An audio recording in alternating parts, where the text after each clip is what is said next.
Good morning, Shabbat Shalom, and welcome to United Israel World Union. This is our Sabbath morning scripture study, coming to you live from St. Francisville, Louisiana.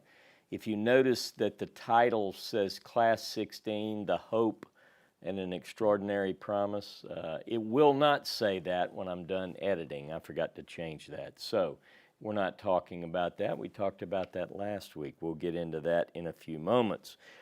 United Israel World Union is holding its 80th annual meeting and conference, and so I hope that you can join us. Charlotte, North Carolina, we are going to be at the Hilton Doubletree South Park. You have one more day, actually until the 10th. On the 10th is the deadline only for the block of rooms that we've reserved at the South Park Hilton. So we had that extended one more time. We still have people coming in, so we wanted to give you a little bit more time to book one of the rooms at that rate if you so choose. So please consider that. We hope to see you there. There's no fee for registration. We do that every year.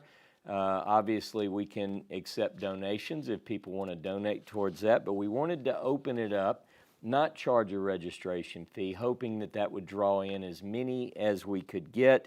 We hope to see you there.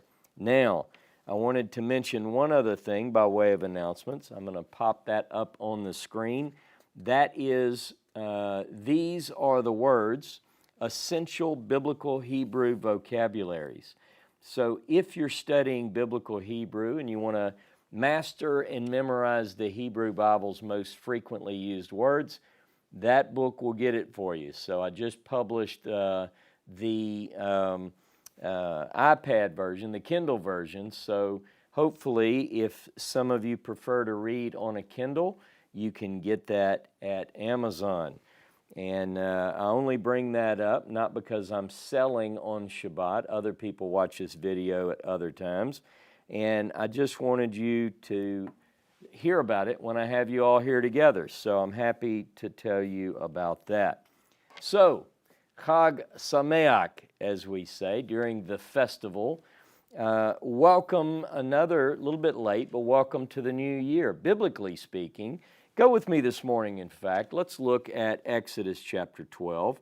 We're going to spend some time in Passover-related theme this morning. So let's begin Exodus 12, verses 1 and 2. And Jehovah spake unto Moses and Aaron in the land of Egypt, saying, This month shall be unto you the beginning of months.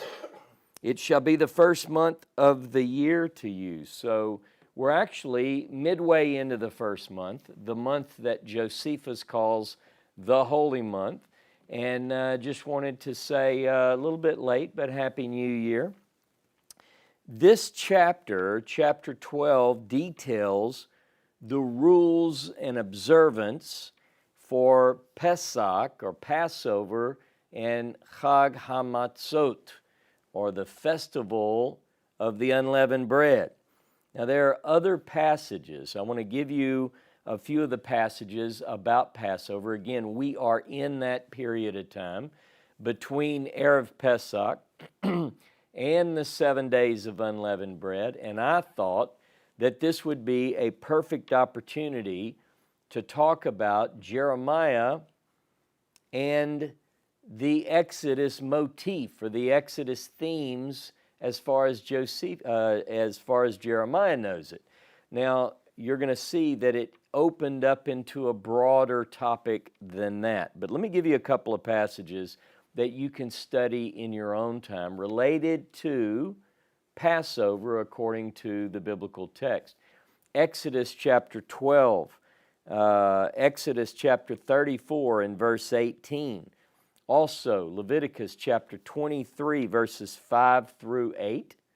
Numbers chapter 28, verse 16 through 25. Deuteronomy chapter 16, verses 1 through 8. Notice I'm not going through these texts because I have other things in mind. We might reference back and forth to these, but I wanted you to have them in your notes. Also, Passover is referred to in 3 texts as one of what we call the pilgrimage festivals. That is, wherever people are, the people of God, are to go to the place that God will choose 3 times a year. One of those times is at this time of year. So those passages for your notes: Exodus chapter 23, verse 14, Exodus 23, verse 17, Exodus 34, verses 23 through 25, and Deuteronomy 16, verses 16 through 18. Now, some of you who are logged in, this is not my normal mode of teaching where I just read off list of verses, but I felt like I didn't have time to go through all these passages, but I believe in teaching in context, and I would like for you, this is the week to do it, for you to go in and read all of these passages in your spare time. Now, Exodus chapter 12 and verse 17. Look at this. Let's go to verse 17 of Exodus 12, and I'll begin to move into the material today. And ye, plural, shall observe the feast of unleavened bread. For in this selfsame day have I brought your host out of the land of Egypt, and therefore shall ye observe this day throughout your generations by an ordinance forever. So one of the things that I want to stress at the outset is that when this command goes into effect, presumably when the children of Israel are leaving Egypt. Now you'll notice this is out of place in the text. By that I mean, now the rabbis would say there's no early or late in the Torah.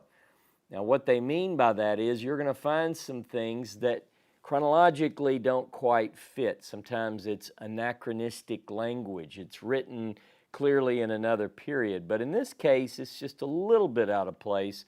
They have not yet left Egypt. According to the text, they're still in Egypt, and he says, you're going to keep this feast. This day I brought you out. Now let's continue. The Exodus actually takes place in the next chapter, as you know, towards the end of this chapter, at the next chapter.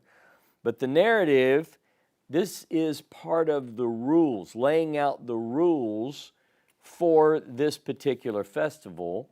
The narrative picks back up in verse 21. We're not going to read through that at this moment. Now, I believe that it's safe to assume that many of you listening to me today participated earlier this week in one form or another of a commemorative meal, a traditional Passover Seder. Some of you did that in your home, some of you in communities to which you belong. You participated in a Seder. The root word there means order, and it is an ordered commemorative meal, usually using what is called a Haggadah, which is from a root word which means to tell. So the story of the Exodus is told in an orderly fashion in association with a community commemorative meal, and that usually takes quite a bit of time. Some of you, I've been in some of those and have led some of those, which are really, really long. The biblical account, by the way, says, eat this meal in haste. It's probably the most broken commandment that I know of during the seasonal periods of the Jewish calendar. It's certainly not done in haste, right? But since we are presently working through the world and words of the prophet Jeremiah, and this is class number 17, I thought that it was only fitting that we deal with the subject of Passover and unleavened bread, if you will, as far as Jeremiah knows it. So we're going to talk about that particular topic, but part of what I wanted to do today was do, in a way, sort of a survey of the Passovers, plural, from the beginning up until the end of the Jewish Commonwealth or the end of the Judean kingdom. So you think, well, how can we possibly do that in an hour? It's actually not that difficult, as you will see.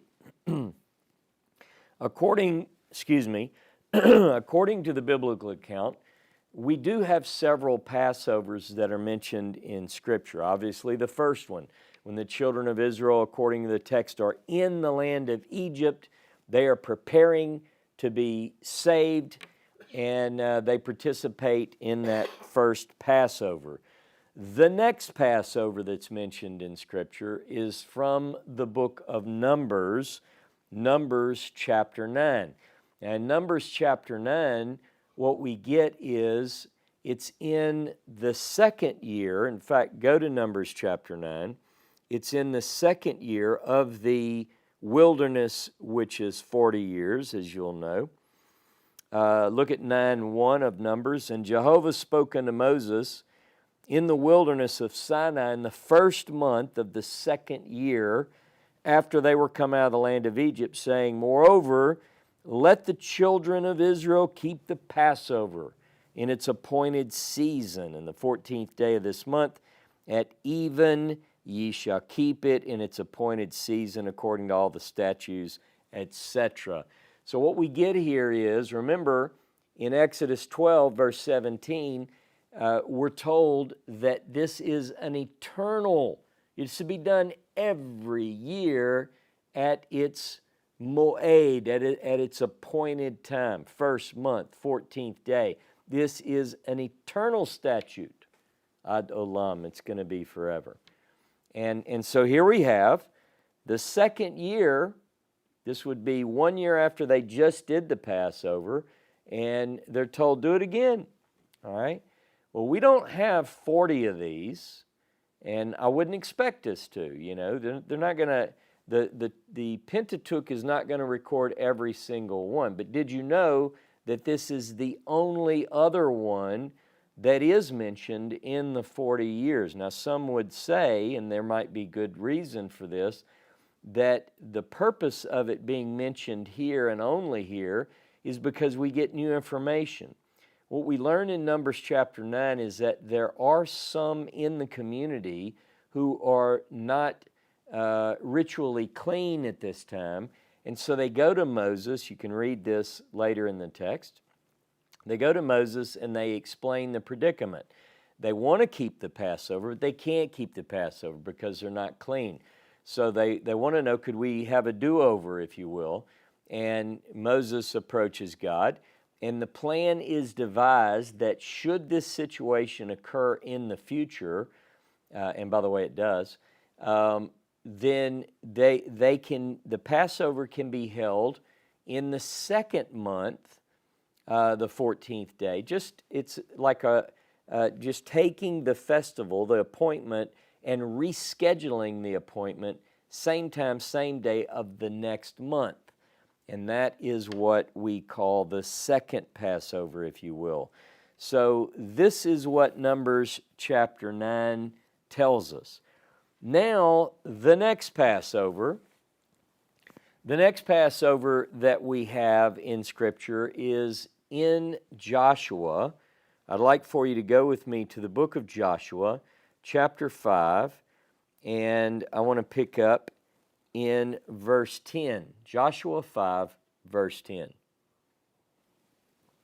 And the children of Israel encamped in Gilgal, and they kept the Passover on the 14th day of the month at even in the plains of Jericho, and they did eat of the produce of the land on the morrow after the Passover, unleavened cakes and parched grain in the selfsame day.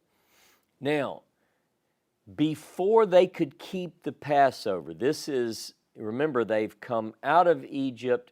Moses, the servant of the Lord, has died. Joshua and the children of Israel are poised on the edge of the promised land. They are prepared to cross over, and something they need to do, that they want to do the Passover, but they can't do the Passover. Why can't they do the Passover?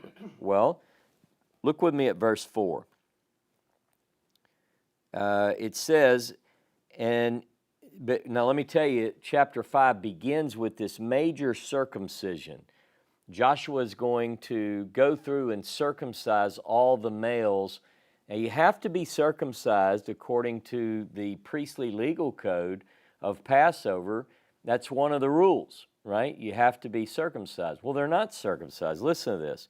This is the cause, verse 4, why Joshua did circumcise all the people that came forth out of Egypt that were males, even all the men of war, died in the wilderness by the way, after they came forth out of Egypt. For all the people that came out were circumcised. In other words, that initial group were circumcised. But all the people that were born in the wilderness by the way as they came forth out of Egypt, they had not been circumcised. For the children of Israel walked 40 years in the wilderness till all the nation, even the men of war that came forth out of Egypt, were consumed, because they hearkened not unto the voice of Jehovah, unto whom Jehovah sware that he would not let them see the land which Jehovah sware unto the fathers, that he would give us, a land flowing with milk and honey. And their own children, whom he raised up in their stead, that group, them did Joshua circumcise, for they were uncircumcised because they had not circumcised them by the way. And it came to pass, when they had done circumcising all the nation, that they abode in their places in the camp until they were whole. And Jehovah said unto Joshua, This day have I rolled away the reproach of Egypt from off you. Wherefore the name of that place was called Gilgal unto that day. Ladies and gentlemen, that is a lot of circumcision. 600,000 males left Egypt. There are two figures we have here, Exodus 12:37 and Numbers 11:21. Give a round number. They say 600,000 males left Egypt. In other places, and generally these are priestly texts, because the priestly texts often do numbers. You know, they're very particular on the numbers. And what you get is you get a figure of 603,500 in Exodus chapter 38, verse 26, Numbers chapter 1, verse 46, and Numbers chapter 2, verse 32. Those three texts tell us that there were 603,500 males went out. And by the way, I think it's in Numbers 3:39, it tells us that that doesn't even include the Levites, which number 22,000, okay? So you're dealing with well over 500,000 males, and I'm talking here about the group that died along the way. So you had to wonder, well, how many males were preparing to cross into the land? Well, we have that figure, so I wanted to go through a couple of the details. So more than 600,000 have died from crossing Yam Suf and wandering through the desert, right? And we're not going to go into my strong biblical case that Yam Suf is near the Nile Delta and not bringing people into Saudi Arabia, because that just doesn't fit. But that's another class. But they cross into the desert and they wander for 40 years, and along the way, after they refuse to go into the land, they bring the bad report, they start dying off, 600 and some odd thousand. Now, per Numbers chapter 26, verse 51, a new census is taken. Now this is after that group has died. In fact, not only had that group died off, but another 24,000 in Numbers chapter 25, verse 9, die from a plague. Remember the situation with the Midianite and the Moabite women, and these are some bad boys, and they commit some horrible sins, and so 24,000 get knocked off there. Now, but by this time, I want you to get this, by this time, every one of the male generation from 20 years and up, which left Egypt, except Moses Aaron's already dead, right? Moses, Joshua, and Caleb, those three, excepting those three. Every other male that left Egypt, adult male, in the census is dead. Look with me at Numbers chapter 26. Numbers chapter 26 and verse 63. These are they that were numbered by Moses and Eleazar the priest. Remember, Aaron's dead. Who numbered the children of Israel in the plains of Moab by the Jordan at Jericho. Let's see. But among these there was not a man of them that were numbered by Moses and Aaron the priest, who numbered the children of Israel in the wilderness of Sinai.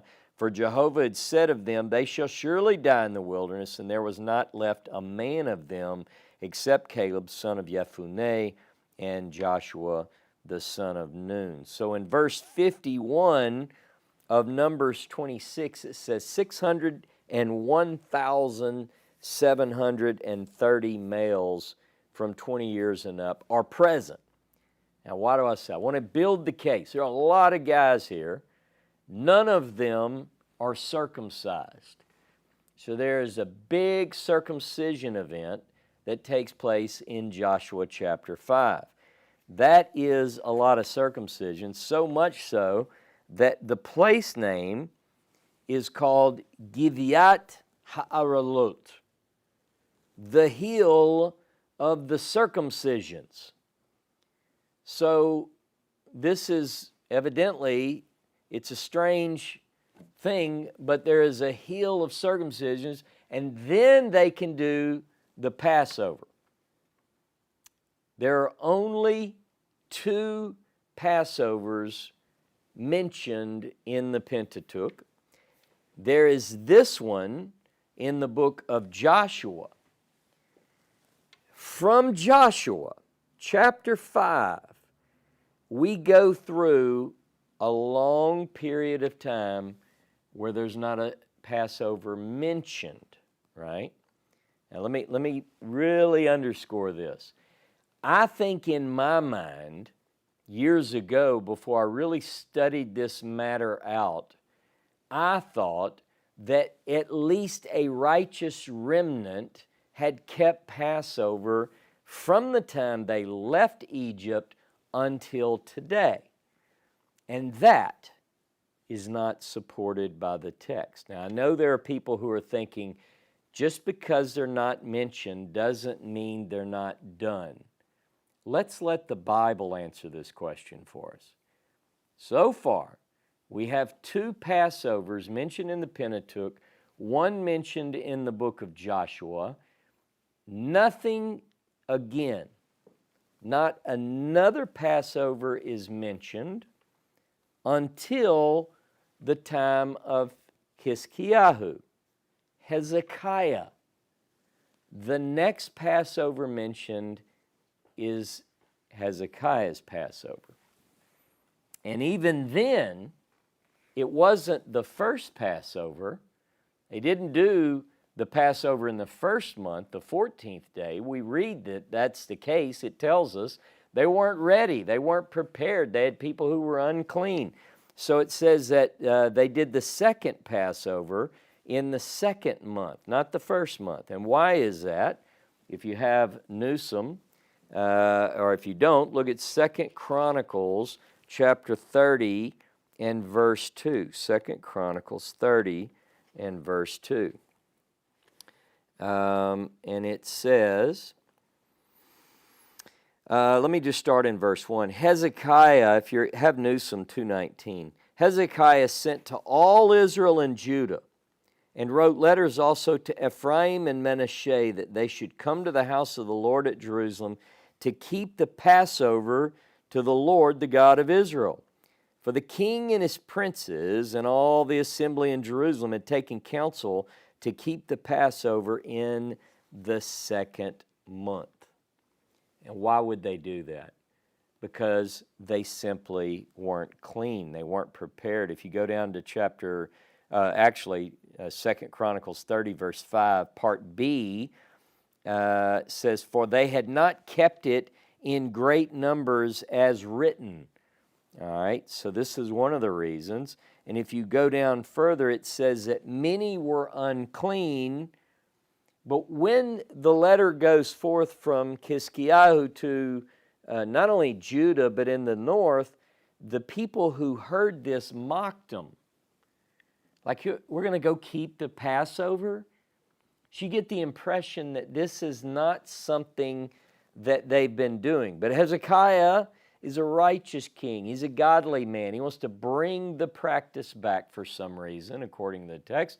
He wants to follow the ways of God, but he's laughed at.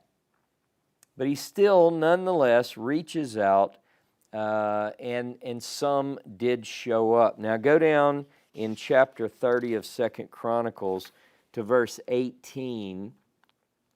For the multitude of the people, many of them from Ephraim, Manasseh, Issachar, Zebulun, had not cleaned themselves, yet they ate the Passover otherwise than as prescribed.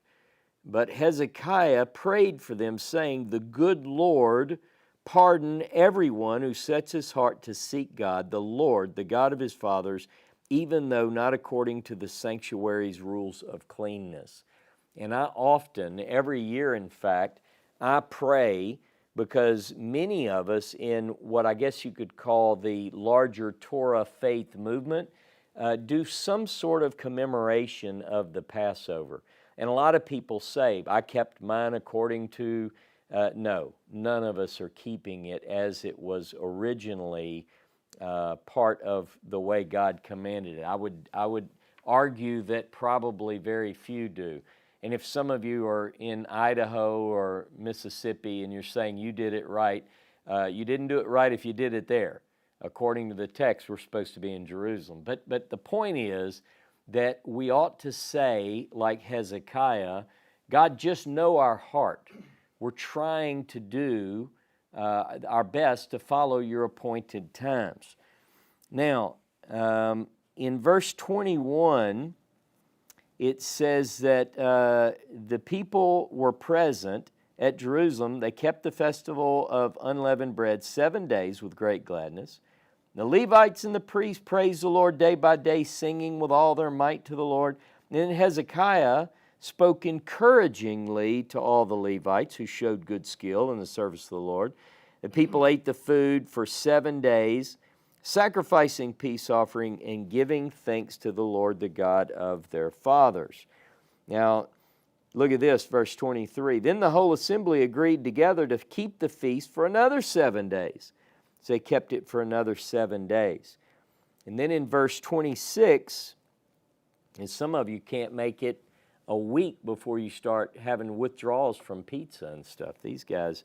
All right, look at verse 26. So there was great joy in Jerusalem, for since the time of Solomon, the son of David, king of Israel, there had been nothing like this in Jerusalem. So according to the chronicler, when I would read this, I would think, wow. So there was a gap. In my mind, I originally used to think that they did one in the days of Joshua. According to this, maybe they did something in the days of Solomon. And if they did it in the days of Solomon, they probably did it in the days of David. You see the reasoning there. But let's stick with the text here, and let's continue and see if that idea holds up. All right? So it does suggest here that since the time of Solomon, nothing like this had been seen. Now, I want to tell you that the writer of Kings, according to rabbinic tradition, it is Jeremiah, by the way, but I don't know if that can be proven. It's what they say. But I will say this, that Kings supplies no record whatsoever of this Passover that took place in the time of Hezekiah in the second month. The next, here we go. Now, we'll come back to that point. I just made that point. We're going to come back to it.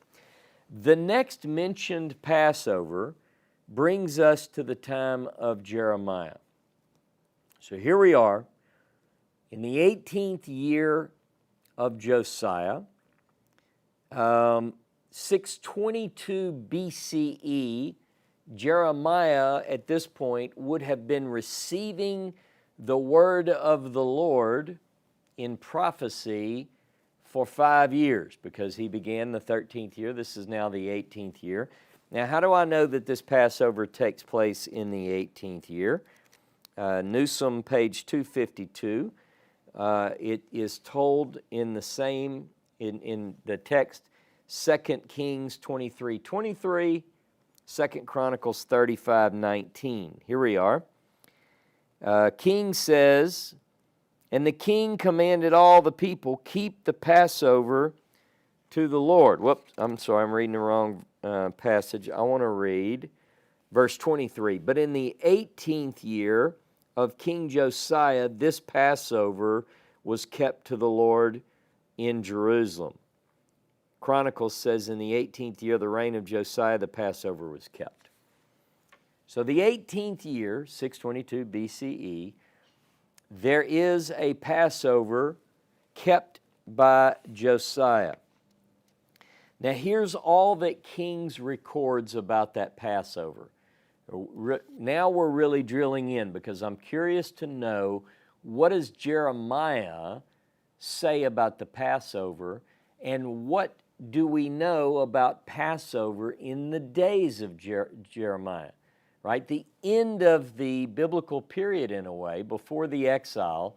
This is the waning time frame. I want to look at it and see if it matches what we get in the Pentateuch, or in our early sources, right? So here's what King says about the Passover. 2 Kings 23:21. The king commanded all the people, keep the Passover to the Lord your God, as it is written in the book of the covenant.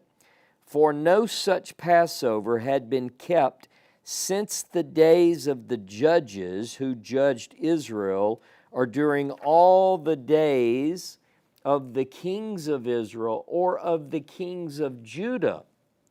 But in the 18th year of King Josiah, this Passover was kept to the Lord in Jerusalem. Now let's think about that for a moment.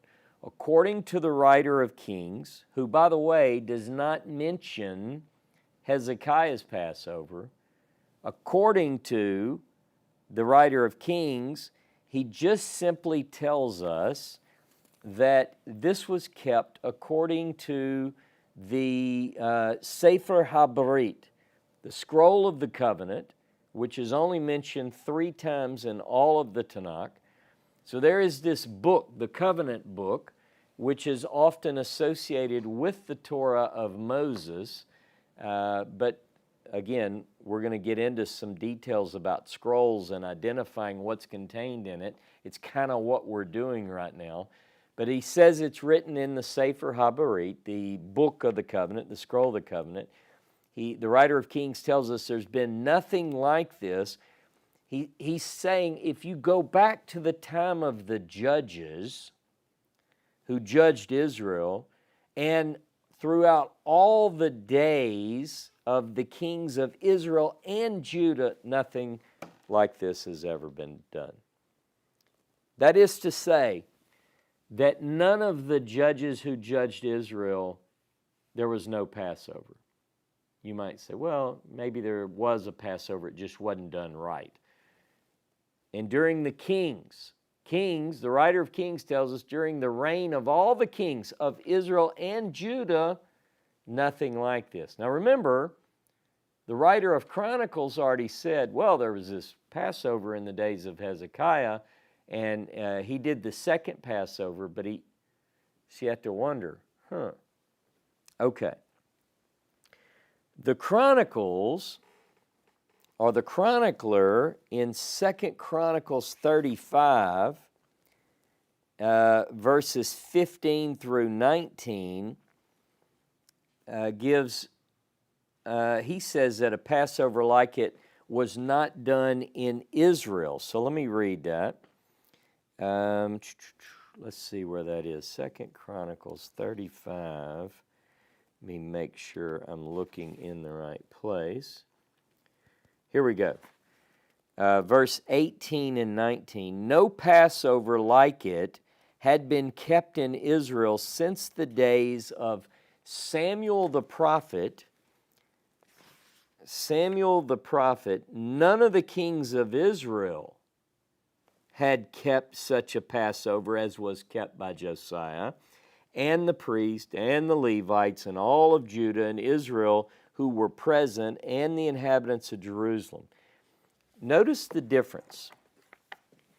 Kings says since the time of the judges, no Passover had been kept, nor during any of the reign of the kings of Israel and Judah. Chronicles says this. He doesn't say the judges, he says since the time of Samuel. You could say it's about the right time, it's okay. None of the kings of Israel. King says kings of Israel and Judah. Chronicles says none of the kings of Israel did it. Now, why does he say that? He qualifies it. He says that no Passover like the one Josiah did has been done in Israel, because he's got one in Judah that happened. That involved the priest and the Levites and all Judah, etc. Both agree, though, that this Passover that's kept in the days of Josiah stood out. Both of them have that in which they agree. There's been nothing like it since the Judges period or the time of Samuel. That takes us back a long ways. But, and this is important to catch, and few catch it, Kings makes it clear that both in the northern kingdom and in the southern kingdom, Passover had not been kept. Whereas the chronicler, because he's already said, and by the way, the King's account seems to align with everything else biblically other than Chronicles. Chronicles is making the point that it's Israel that's been off. They didn't do it. No king in Israel kept it, but Hezekiah kept it. Now, I want to make a little bit more of this. I want to go into this a little bit more. The chronicler, because of Hezekiah's Passover in the second month, he kept it as a king of Judah, so he can't mention Judah. So we have these competing views, and this is often the case between Kings and Chronicles. And we'll see this develop more and more as we work through the biblical text. King's account, if you have a piece of paper, a blank piece of paper, read through the stories in Kings and Chronicles, or get this book, and go through and look at the differences, particularly as it concerns Passover. According to the writer of Kings, no kings, Israel or Judah. According to Chronicle, no king in Israel has kept it, but Hezekiah. Kings doesn't know about Hezekiah's Passover or doesn't record it. And look what Kings says immediately after Josiah's keeping of the Passover. Look at 2 Kings 23. 2 Kings 23 and verse 23. But in the 18th year of King Josiah was this Passover kept to Jehovah in Jerusalem. Moreover, them that had familiar spirits, and the wizards, and the teraphim, and the idols, and all the abominations that were seen in the land of Judah and in Jerusalem did Josiah put away, that he might confirm the word of the law which were written in the book that Hilkiah the priest found in the house of Jehovah. And like unto him, meaning Josiah, there was no king before him that turned to Jehovah with all his heart, with all his might, all his soul, with all his might, according to all the Torah of Moses, neither after him arose there any like him. So according to the writer of 2 Kings 23, there's no king like Josiah. And I would underscore no king. None. According to the writer of this text, no one. None. Now I want you to look though, 2 Kings also said, look at 2 Kings 18. 2 Kings 18 in verse 5. He trusted in Jehovah, the God of Israel, so that after him was none like him among all the kings of Judah, nor among them that were before him. For he clave to Jehovah. He departed not from following him, but kept his commandments which Jehovah commanded Moses. And Jehovah was with him whithersoever he went forth, and he prospered. Now who's this talking about? This is talking about Hezekiah. Now we do have this one account in Chronicles where Hezekiah too keeps a Passover.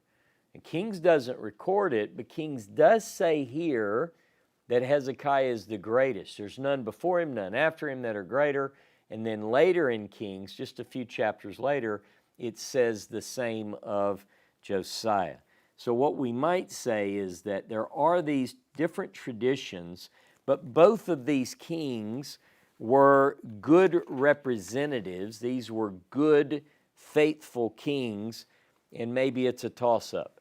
Maybe it's just as easy to say Hezekiah was great, and you remember the line in Fiddler on the Roof where he says, "You were right," and he says, another guy says something, he says, "You were right too," and he said, they can't both be right, they're saying different things. But maybe Hezekiah is the best king, but Josiah is the best king. Well, which one's the best king? Oh, they're both the best king. So we do have these competing stories, though, within the text. But perhaps, and this is something I've wanted to do for a while, I do it through the classes I'm teaching now, but I wanted to look at individual stories. Perhaps we could do a study on Chronicles and Kings, where we go through and we look at the differences and how they have different perspectives and different worldviews. And I love the differences. I want to look at these and really expand those in an independent study we do. But both Kings and Chronicles report a Passover in the days of Jeremiah. Chronicles' sole account of Hezekiah's Passover notwithstanding, here's what we know. There are only two kings, only two of the monarchy, and I'm talking Israel and Judah, who we see, according to any text, whether they agree or not, that kept the Passover, and that is Hezekiah and Josiah. No other king. And you think, well, certainly David and Solomon kept it. Well, it doesn't say that. It doesn't say that. In fact, it says no king kept it. If you read King's account, he says no king kept it. Now, that's strange.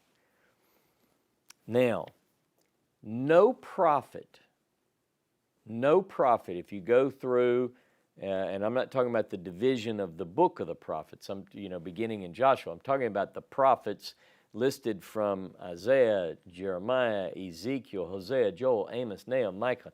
You work your way through all of the prophets. How many times do you think that Pesach or Passover is mentioned by prophets? The answer is none. Not once. None. It's not mentioned a single time. Now, one might expect that given the account in Chronicles of Hezekiah's his Passover, that Isaiah might have mentioned Passover by name. Now, we're not talking about themes. We're going to talk about themes in a few minutes. I'm saying Passover, the word, the name Pesach, is not mentioned by any prophet or in any prophet in their book. So you might think that Hezekiah, since he did a Passover according to Chronicles, that Isaiah might have mentioned that. You might think that Micah, who was a contemporary and a prophet during the time of Hezekiah, that he might have mentioned it. Neither of these prophets mention that Passover. I'm just bringing this out to indicate something that we're driving for here. Now, Hosea is also a contemporary, and you might say, yeah, but Hosea is primarily to the north. But open up to Hosea in your spare time and read. He mentions the kings of the south, that he is a prophet during their reign. He also mentions the north. Also remember that according to Chronicles, Hezekiah's call to keep the Passover extends into the northland, to the northern kingdom as well. But Hosea doesn't mention it either. The same thing goes for Josiah's time. We get the impression that this Passover in the days of Josiah are like none other. So even if you want to argue, even without textual proof, that David and Solomon and maybe Rehoboam or some of those others kept Passover without a text that says they did, you would have difficulty, at least in this sense, because it says that no other king did this. Then when you get to this particular Passover, Jeremiah doesn't mention it, and neither does Zephaniah, who also was a prophet in the time of Jeremiah. So, do I really think, am I suggesting that they didn't know about the Passover? I'm not suggesting anything of that nature. What I'm saying is that according to the biblical account, there was a long hiatus in keeping the Passover. Not just in keeping it correctly, they're not keeping it at all. And then when you get to Jeremiah, here's what I want to ask.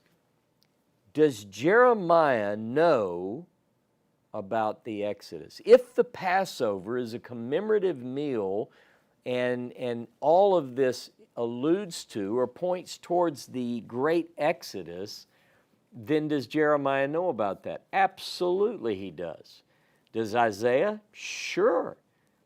Do all the prophets or many of the prophets speak of the themes of the great salvation of the Exodus? You bet they do. They just don't call it Passover. Interesting. Now, here's what I want to ask. What is Jeremiah's view about the Exodus? Well, he knows and frequently says that God brought Israel out of Egypt, right? And he even associates the place Egypt with a term, the house of slaves. So he recognizes and he mentions frequently that God brought Israel out of Egypt, a house of slaves. And that phrase, by the way, house of slaves, is something that is consistent from the Pentateuch all the way through the prophets. You get Exodus it's mentioned 13 times in the Tanakh. You get Exodus 13:13. Ye came out from Egypt from a house of slaves. Jehovah brought you out with a strong hand, Exodus 13:3. Exodus 13:14, by a strong hand, Jehovah brought out of Egypt, out of the house of slaves. Chapter 20 of Exodus, verse 2, the opening of the writer of Exodus 20's version of the 10 words begins that it tells us that I am Jehovah, brought you out from the house, you see, from Egypt, from the house of slaves. So you get this image. It shows up in the account in Deuteronomy, the account of the 10 words in Deuteronomy chapter 5. Jehovah brought the children of Israel out of the land of Egypt from a house of slaves. If you go down, I have a few of these verses marked. Chapter 6, verse 12 of Deuteronomy. Jehovah brought the children of Israel out of Egypt, house of slaves. Chapter 7, verse 8 in Deuteronomy, with a strong hand. It mentions a house of slaves from the hand of Pharaoh, king of Egypt. Chapter 8, verse 14 of Deuteronomy, out of Egypt, house of slaves. Chapter 13, verse 6, Deuteronomy, land of Egypt, house of slaves. Same thing with chapter 13, verse 10. I believe that's verse 11 in the Hebrew. Joshua chapter 24, verse 17. God brought Israel out of Egypt, house of slaves, with great signs, Joshua tells us. And that phrase is also used in the Pentateuch. Judges chapter 6, verse 8. The writer of Judges talks about how God brought the children of Israel out of Egypt, the house of slaves. Look at Micah chapter 6 and verse 4. Micah chapter 6 and verse 4. For I brought you out of the land of Egypt and redeemed you out of the house of slaves, house of bondage it says. And I sent before you Moses, Aaron, and Miriam. So the prophets know, as you would expect. I know a lot of you are saying, well, of course they know. They know about the redemption from Egypt. They talk about the themes of the Exodus. This is why it's so striking that we get the message in Kings and Chronicles, and we see as we read through the biblical accounts that actually keeping this Passover, doing the Passover as the Bible calls it, many people will tell you, and you can look this up, most people will tell you that the Pesach is a certain kind of slaughter, a sacrifice, and that is what the Passover. What we do today, the commemoration, the meal, reading the Haggadah at a Seder, is not what the Bible originally was talking about. It is a way to tell the story of that. So what I'm trying to do today is to say, what does the Bible really expect of us at Passover? Is it to talk about the Pesach sacrifice, or is it to talk about the themes that the prophets talk about? And what are those themes? God brought Israel out of Egypt with a strong hand, an outstretched arm, with fury poured out. He defeated the enemy. You see, is that the emphasis, or is the emphasis on other things? If we look at the plagues, according to the book of Exodus, and we look at the plagues, looking horizontally, and we list them out in Exodus in order, then we look at them in Psalm 78 and Psalm 105. We list those out side by side. We find that that's not exactly the same. Those bring up questions, but there's no doubt about the themes of redemption in bringing Israel out of Egypt. Go with me to Jeremiah 34. Jeremiah 34 and verse 13. Thus says Jehovah, the God of Israel, I made a covenant with your fathers in the day that I brought them forth out of the land of Egypt, out of the house of bondage. And then he goes into an element of that dealing with slavery. Now God is saying that when I brought you out of the land of Egypt, I made a covenant with you. And that covenant, over and over in Jeremiah, we are told that covenant was broken. But notice the consistency of language. A covenant with the fathers, when I brought you out of Egypt, the house of slaves. So that is a consistent, very consistent point. Children of Israel were slaves in Egypt. God redeemed them from that bondage. Now again, when the Passover is, the statutes and rules of the Passover are communicated, we're told that this is to be done every year, and it is to be forever.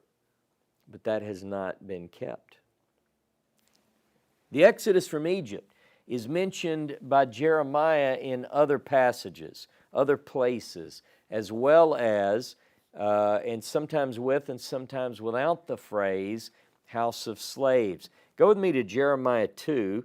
This seems to be, by all reckoning, to have taken place at the beginning of Jeremiah's ministry, and not just because it's at the beginning of the book. We can't go by the order. Typically, things are not in the right order. But if you worked your way through chapter 2, this is a word of the Lord.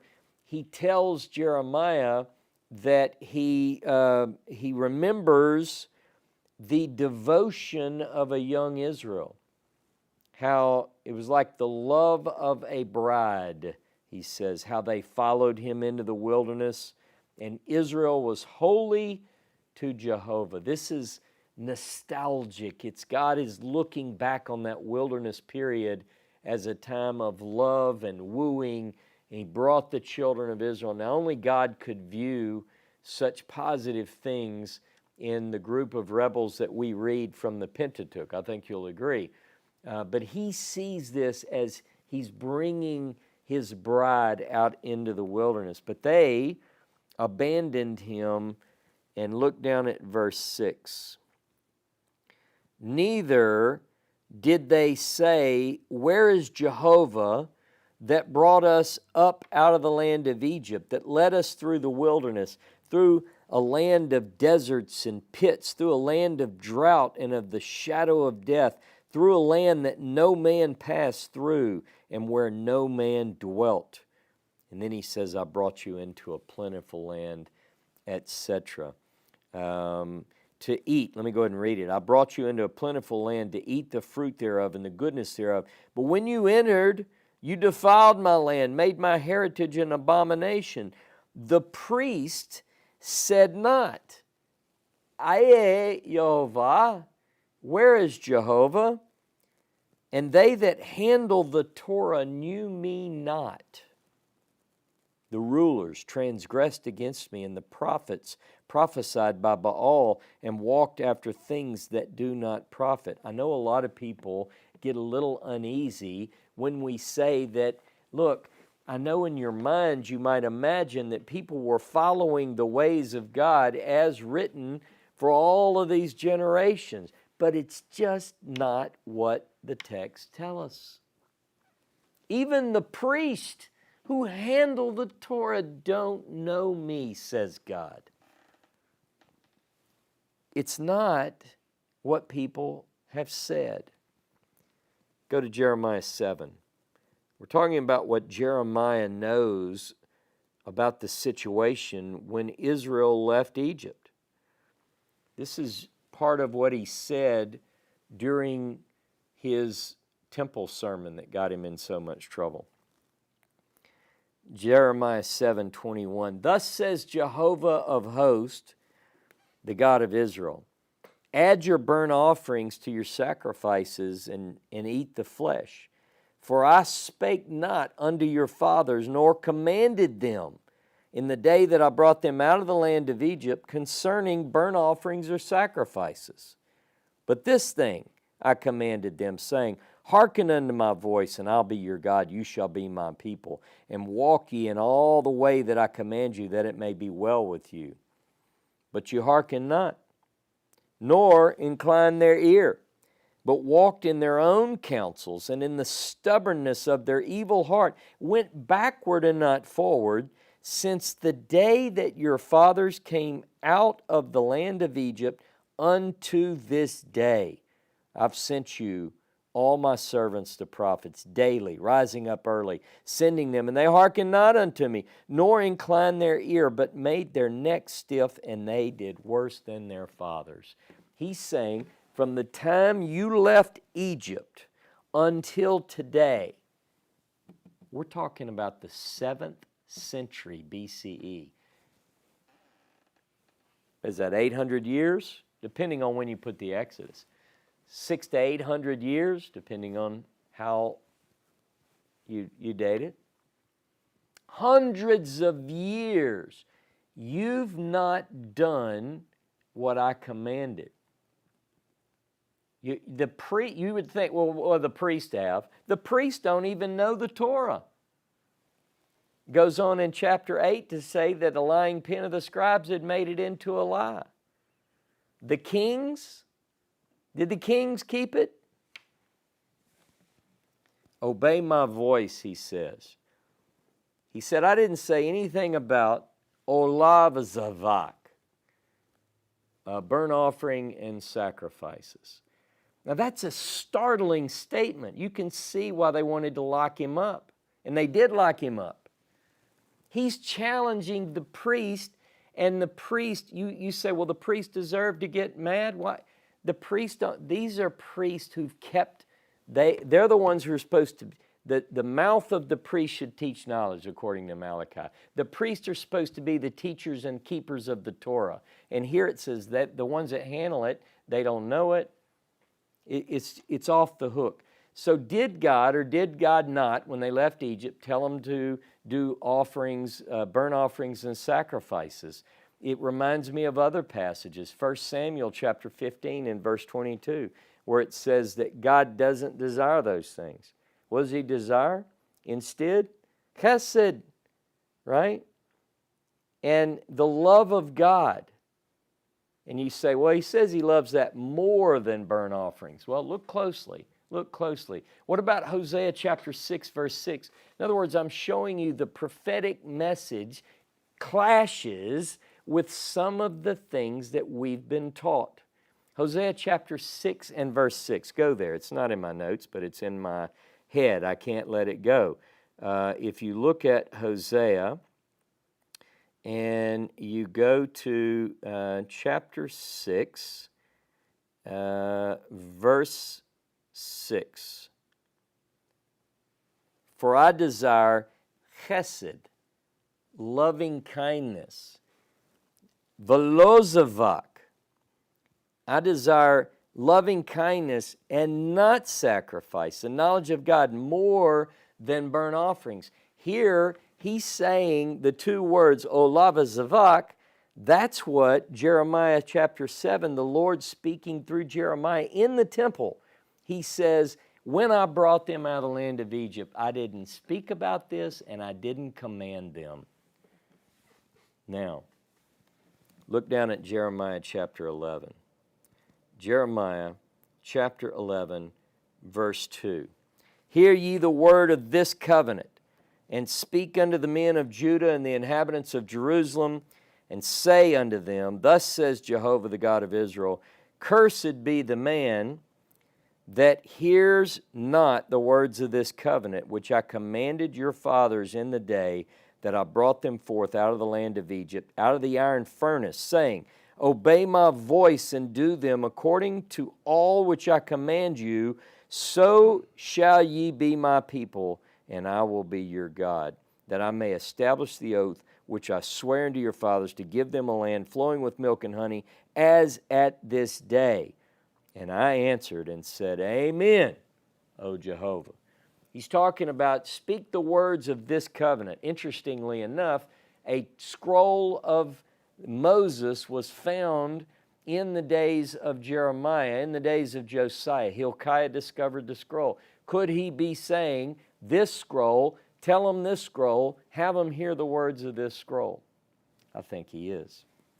Verse 7 says that the same thing. Verse 7 also mentions, for I earnestly protested unto your fathers in the day that I brought them up out of the land of Egypt, even to this day, rising early and protesting, saying, listen to my voice.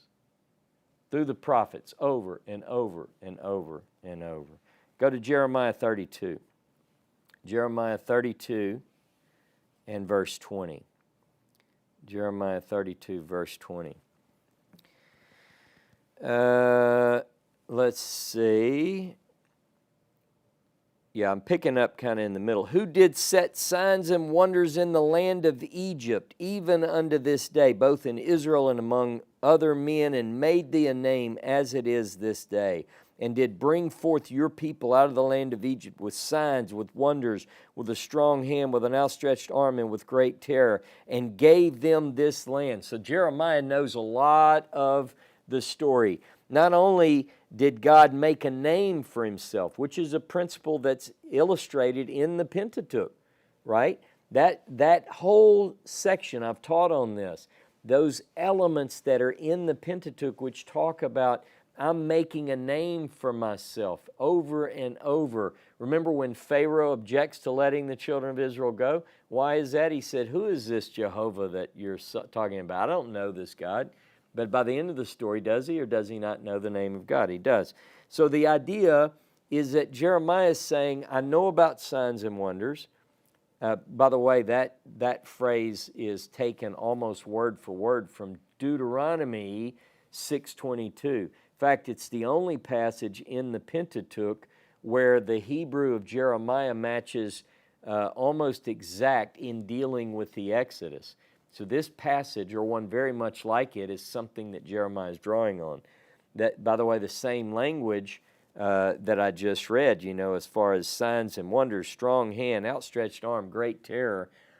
Put in your notes Psalm 135:9 and Nehemiah 9:10. Strong hand, outstretched arm. By the way, I have a couple more in my notes for outstretched arm. Deuteronomy 4:34, Deuteronomy 5:15, and Deuteronomy 26, verse 8. Now go with me to Jeremiah 16 and verse 14. Therefore, behold, by the way, this is set off by white spaces. Therefore, behold, the days come. Hinei yamim ba'im no'um Yehovah. Days come, saith Jehovah, that it shall no more be said, Jehovah lives, that brought up the children of Israel out of the land of Egypt. But as Jehovah lives, that brought up the children of Israel from the land of the north and from all the countries whither he had driven them, and I will bring them again into their land that I gave unto their fathers. Same prophecy is given in Jeremiah 23, verse 7. So great will be the future Exodus that no longer will it be said, the Lord lives who brought the children of Israel up out of the land of Egypt, but the Lord lives who brought the children of Israel up out of all the lands into which had been scattered. Notice that Jeremiah is talking themes. He's not talking about a name of a festival. Never mentions it. No prophet mentions it. If you ask me, what are you doing this week, Ross? I'm thinking and remembering and meditating on when God brought the children of Israel up from the land of Egypt, from the house of bondage, with an outstretched arm and a mighty hand, and fury poured out. This is what the prophets talked about. Jeremiah never refers to Pesach, nor do any other prophets. He never, therefore, mentions Josiah's Passover. Now, interestingly enough, just like there's silence in Jeremiah and Zephaniah about the great revival, nowhere does he mention that they're having this great Passover. No one does. The writer of Kings and the writer of Chronicles tells us the kings, excepting Josiah in the book of Kings, and Hezekiah and Josiah in the book of Chronicles, ever kept Passover. That's just what it says. Now, if people want to go beyond what the text says, that's your business. But I'm trying to stick with the text where it says they didn't. Now, why would they not? Did they not know about it? And if they didn't know about it, why would they not know about it? A lot of these questions come up, like why would a king who is even a godly king have many wives or multiple horses? Did they not know that Deuteronomy 17, verse 14 through 20 says that you shouldn't do this, this, and this? Did they not know? Did they not write a copy of that document and have it to read every day, all the days of their life? Would they not have known better? And if they did know better and they did it anyway, what does that say about them? Think about some of the good kings that had multiple women and lots of horses. For Jeremiah, God did indeed bring the children of Israel up out of the land of Egypt. When they left, though, according to Jeremiah, or God speaking through Jeremiah, they weren't concerned, they weren't commanded concerning sacrifices, burnt offerings. Rather, they were told, listen to the voice of God. For Jeremiah, God had established a covenant with their fathers when he took them by the hand to lead them out of the land of Egypt, which my covenant they broke, though I was a husband to them. You see, God had married Israel and brought them into the wilderness. According to Jeremiah, he looked with nostalgia on that period, the devotion of Israel's youth, the love as of a bride. But Israel was not faithful. The priest, the kings, the prophets, they didn't listen. They mishandled the holy things. You know what Israel needed? What Israel needs? What the world needs? A new covenant. And Jeremiah and Baruch are going to write one. And we're going to talk about it next week. Shabbat Shalom, Shavua Tov, Chag Sameach.